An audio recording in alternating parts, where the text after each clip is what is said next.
ходе рабочей инспекции в Ингушский театр юного зрителя, где завершается капремонт, Махмуд Али Калиматов раскритиковал решение подрядной организации спилить деревья для парковочных мест. Он поручил продумать план, при котором посетители ТЮЗа смогут парковаться без строительства новой стоянки. А соответствующим структурам привести в порядок близлежащую территорию, убрать сухостой и высадить молодые деревья.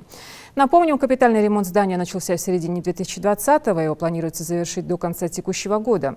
Общий объем работ завершен на 99%, работы ведутся в рамках реализации нацпроекта «Культура» строительной фирмой «Стройпрогресс». Общий объем финансирования около 135 миллионов рублей.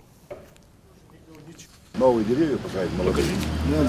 Вы хотите вот эти деревья спилить, что ли? Убрать, вот так. Тут вообще нет машин поставить. Здесь будет стояночное место, въезды будут с этой стороны и с той стороны. Как варвары, просто как эти деревья вот эти спиливают? Вы что, с ума сошли, что ли? Они старые уже. А при чем Некоторые старые? были сломаны. Вы что мне тут придумываете?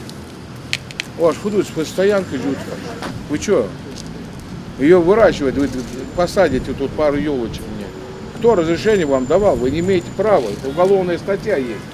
Значит, давайте специалистов сюда, пусть подгоняет, их отработают, сухостой уберут, подработают их и пусть оставляет. Она вот так же красиво вырастет, если ее подрезать, раз вы уже подрезали. А те просто надо отработать, чтобы это. Как вы можете это делать?